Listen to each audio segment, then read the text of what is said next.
Eu já fui informado, naturalmente, e trabalhei junto com Vossa Excelência, que encaminhamos de forma coletiva, eu diria, os 3 senadores do Rio Grande, o voto de pesar, enfim, de solidariedade à família de um grande líder gaúcho que faleceu, que é o nosso querido Paulo Brossard.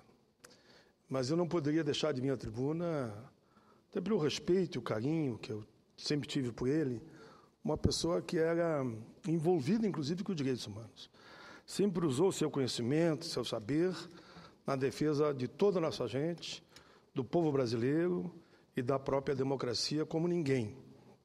Eu dizia para Vossa Excelência que eu, ainda bem mais jovem, aqui nas galerias, em plena ditadura, eu estive diversas vezes ouvindo ele falar. E o plenário ficava em silêncio absoluto. Era o momento dos grandes oradores. É essa imagem que eu fiquei dele. Encontrei, claro, diversas vezes, ele no Rio Grande do Sul, e por isso deixo registrado aqui algumas palavras a esse grande homem do país. Brossard foi um homem dos 3 poderes. Nasceu na fronteiriça Bagé, terra de homens e mulheres guerreiras. Acumulou quase 7 décadas de vida pública. Atuou no Legislativo, foi uma das vozes mais fervorosas na luta pela democracia e na defesa do parlamentarismo. Em suas conversas com Raul Pila, nas tardes primaveris em Porto Alegre, teorizavam a implementação do sistema parlamentarista no Brasil. No Executivo, comandou a pasta do Ministério da Justiça e, no Poder Judiciário, foi presidente do Tribunal Superior Eleitoral e ministro da Suprema Corte. O jornalista Luiz Fernando Vaz, em seu livro Brossard, 80 anos, na história da política do Brasil, lembra bem, Brossard era firme como a agulha magnética da bússola. Atravessou décadas da política nacional com um discurso louvável e sempre atual. Dizia Brossard, lembra o escritor, boa ou má, a lei deve ser cumprida. Se a lei for má, a sociedade deve ter meios para a sua correção. Assim eu espero que se faça aqui no projeto de terceirização. A lei é que garante a todos, governantes e governados. Lei que deixa de proteger meu inimigo, não me protege também. Homem público, sereno, calmo, firme em suas convicções, gostava de um bom mate e uma boa prosa. Foi velado lá no Palácio Piratini, no Salão Negrinho do Pastoreio.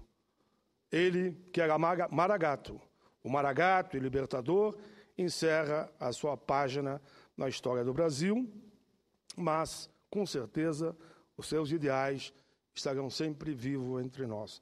Além desse movimento de solidariedade que fizemos aqui no plenário, eu encaminhei também, em nome da Comissão de Direitos Humanos, um requerimento para os familiares, aprovado por unanimidade, por tudo aquilo que ele fez em defesa do povo brasileiro. Mas, senhora presidente, nesse dia em que, quando iniciei a comissão da audiência pública sobre terceirização, com a presença de 3 mesas, foram lá em torno de 18 convidados, além do falecimento do grande Paulo Brossard, também ficamos sabendo que hoje pela manhã perdemos também um grande homem dos direitos humanos, aquele que sempre defendeu que direitos humanos não têm fronteira. Perdemos hoje pela manhã Eduardo Galeano, jornalista, historiador, ficcionista uruguaio, escritor de grandes obras, como As Veias Abertas da América Latina e Memórias de Fogo. Eduardo foi um pensador que deu voz, como ele mesmo afirmava, sobretudo a dos condenados ao esquecimento. Escreveu especialmente sobre sonhadores, lutadores e defensores do povo, construindo as memórias de lutas sobre a Guerra de Canudos e a resistência dos sertanejos, as revoltas populares brasileiras, a revolta da Chibata. Lembrou ele como ninguém do grande almirante negro, João Cândido, lá do meu Rio Grande. Falou sobre os mais diversos temas, com o radicalismo de quem crê que um mundo melhor é possível. Faleceu de câncer, 74 anos, nessa manhã de 13 de abril de 2015. Lembro aqui suas palavras quando fala da utopia e sigo com sua memória alçando nossa luta nessa comissão e no Parlamento brasileiro. Diz ele: a utopia está no horizonte. Me aproximo 2 passos e ela se afasta 2 passos. Caminho 10 passos para frente e ela corre 10 passos mais para lá. Nunca alcançarei. Mas, enfim, ele pergunta: para que serve a utopia? E ele responde: serve para isso, para caminhar, caminhar e avançar. Deixo registrado, senhora presidenta, essa homenagem que faço a Eduardo Galeano, que eu diria presente, presente, e Paulo Brossardi também presente. Senhora presidenta, eu quero também deixar registrado um artigo que recebi das mãos do presidente da OAB de Brasília, Ibanez Rocha, quando tive com ele nesse fim de semana, numa atividade da OAB, onde eu falei das MPs, a 664, a 665 e a terceirização. Fiquei impressionado com o carinho com a coisa pública, fiquei impressionado com o carinho com o direito dos trabalhadores que o plenário da OAB Brasília, lotado lá, demonstrou. E deixaram claro que eles têm muito claro mesmo o que significa para a nossa gente a 664, a 665 e o que significa a terceirização da forma que está posta. Eu digo que, além de uma audiência pública que fizemos hoje pela manhã, com 3 mesas, todas centrais, confederações, todas não, menos 2, confederações, OAB, CNBB, Ministério Público, Ministério do Trabalho, o próprio presidente do Tribunal Superior do Trabalho, foram todos unânimes. A forma que a Câmara votou e discutiu o projeto da terceirização é um crime contra o povo brasileiro. É um crime contra o povo brasileiro. E digo mais, senhora presidenta, participaram dessa audiência pública, a maior que eu participei até hoje em matéria de participação direta das redes sociais. Em torno de 700 pessoas interagiram conosco hoje pela manhã. Não para surpresa minha, porque eu tinha claro. O povo brasileiro está entendendo o que é essa terceirização. Para onde vai? Sabe quantos se manifestaram a favor da terceirização da forma que foi aprovado na Câmara? De 700, está lá escrito, nenhum. Porque houve um que ficou na dúvida, mas tem mesmo dizer, sou favorável, mas não concordo com que a atividade fins possa ser terceirizada de forma totalmente desordenada. Então, eu diria, 700 participantes em média, nenhum conseguiu dizer que era a favor da terceirização. Quero cumprimentar aqui o senador Renan Calheiros, porque eu acho que a Câmara votou essa matéria sem aprofundar o debate, sem conhecer com profundidade o que vai significar. E eu voltarei aqui para falar especificamente sobre isso. Quando eu estava presidindo a reunião, recebi um telefonema do presidente Renan Calheiros, e que me disse o seguinte, que ele aceitava a proposta que eu havia colocado já lá, nós vamos fazer uma comissão geral aqui, vamos debater o tema aqui no plenário, vamos ver quem é contra, quem é a favor, vamos chamar empresário, trabalhador, governo, vamos fazer um grande debate aqui, eu quero só a verdade. Eu aprendi na vida que a verdade liberta e a mentira escraviza. Então eu não quero que ninguém vote porque o Paim disse, ou porque Pedro disse, ou porque Paulo disse, porque um é mais sabido que o outro. Não. Eu quero só que se faça o debate. Que venha aqui o Ministério Público do Trabalho, que venha aqui os fiscais do trabalho, que venham as centrais, que venham os empresários, que venha a Fiergues, que venha a CNI, e vamos fazer aqui o debate.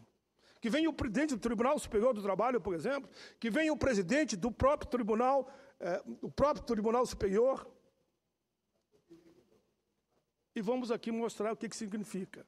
Por precaução, senhora presidenta, eu já aprovei um outro requerimento para que no dia 13 de maio a gente teve uma outra audiência pública lá e vou convidar todos os setores com o seguinte título: terceirização, revogação da Lei Áurea. Esse é o título. Quem achar que está errado, vá lá e diga, então. Vá lá e diga naquele espaço.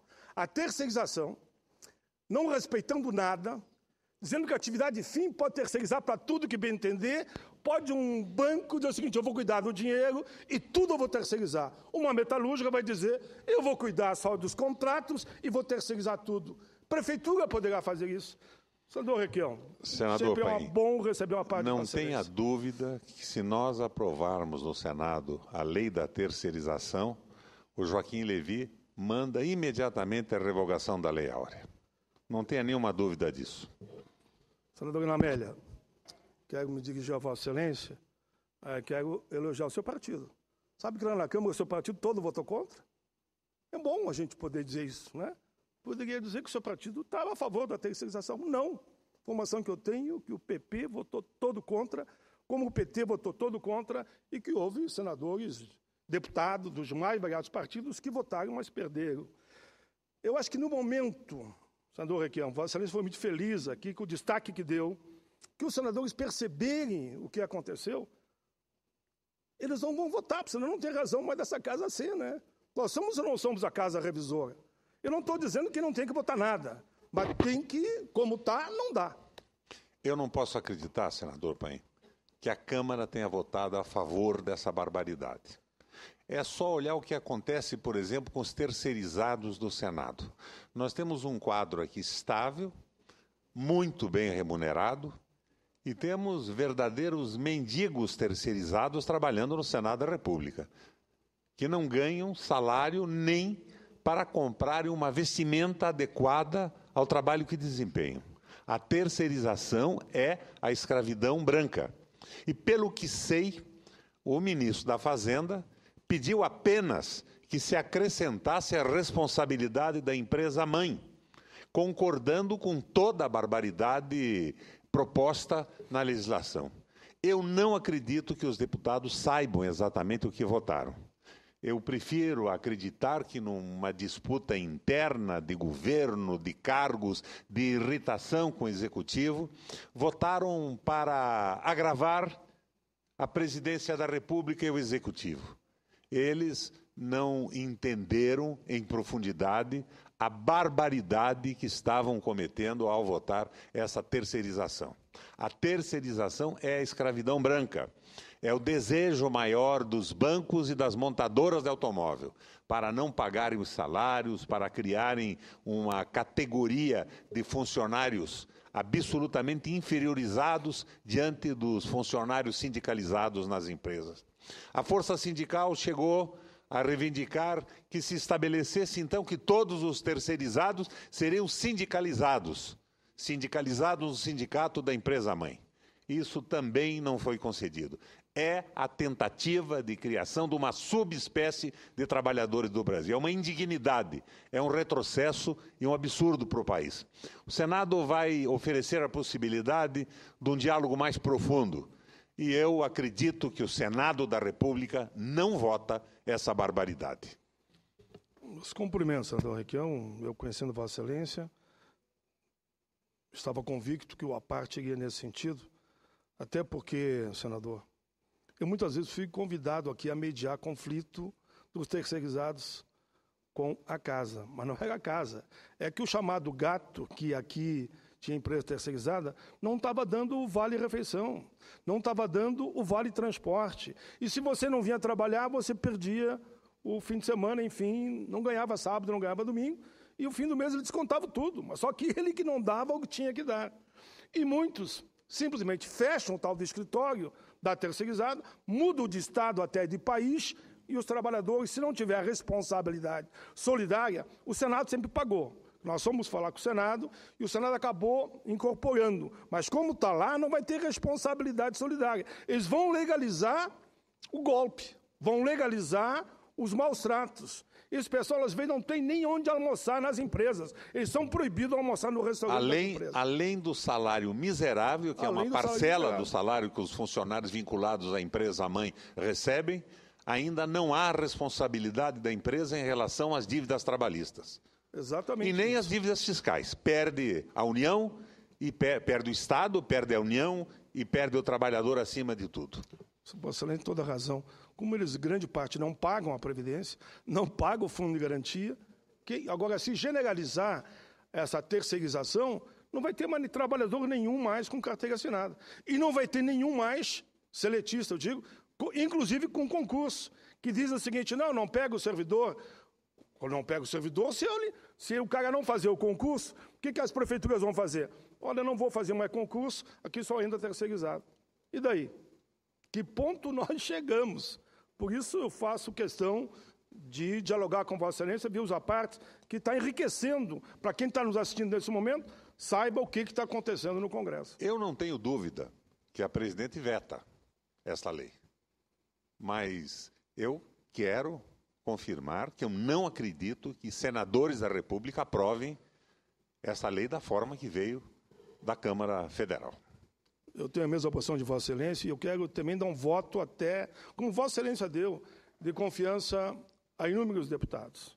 Eu acho que eles votaram sem saber. Eu fico com o seu argumento aí. Naquela confusão ali, e meio descontente com Pedro, Paulo e João, votaram.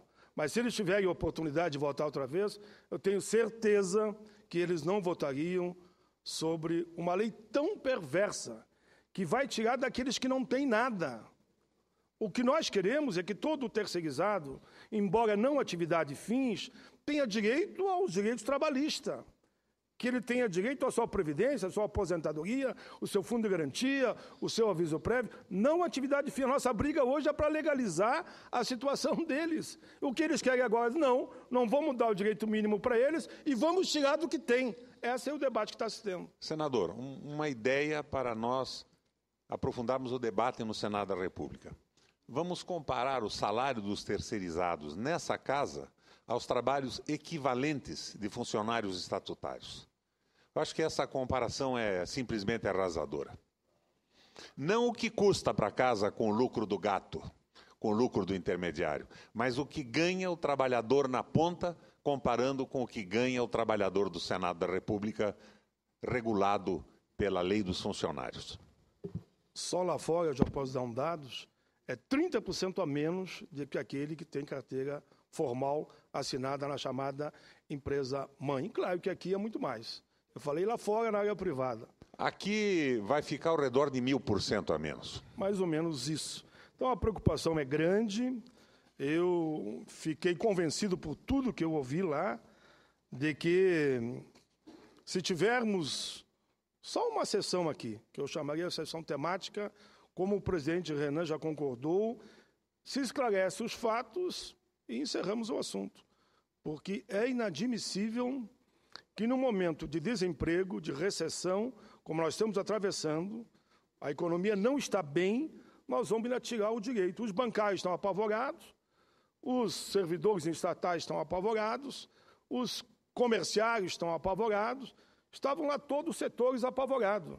Tanto que foi a primeira vez que eu vi unanimidade, com cerca de 700 participantes, e não fui eu que fiz a pesquisa, foi a E-Cidadania, foi o Alô Senado, foi o sistema de informação aqui do Senado. Só um ficou na dúvida, mas assim mesmo dizia, não concordo que seja terceirizado tudo, ou seja, não pode a chamada categoria fim ser também terceirizado de forma discriminada. Senhor presidente, era esse meu pronunciamento. Eu quero só que Vossa Excelência aceite como lido um pronunciamento que faço sobre o Dia Mundial da Saúde e um outro que faço sobre o Dia Nacional do Sistema Braille, pela sua importância. Cumprimento o Luciano pela beleza do pronunciamento que ele escreveu sobre a importância do Sistema Braille, o pronunciamento sobre o Dia Mundial de Saúde, naquela linha que todos nós viemos defendendo, é preciso cada vez mais investimento em saúde. E, por fim, deixo também registrado o meu ponto de vista, que é o mesmo que eu sei de Vossa Excelência, sobre a responsabilidade que nós temos de aprovar o projeto de lei complementar 3715, que trata da regulamentação da dívida dos Estados Federados. A proposta que já discutimos amplamente, já acertamos, ajustamos, não há motivo nenhum que agora não se faça a regulamentação. Eu, que antes critiquei a votação da Câmara em relação à terceirização, que foi um equívoco histórico, elogio o texto aprovado da Câmara dos Deputados, que concede 30 dias para que a União, de uma vez por todas, resolva essa questão e ajuste a renegociação da dívida dos estados com o novo indexador, que, no caso do Rio Grande do Sul, significa em torno de 15 bilhões a menos na nossa dívida. Era isso. Peço que considerem na íntegra e agradeço a tolerância de Vossa Excelência, como sempre.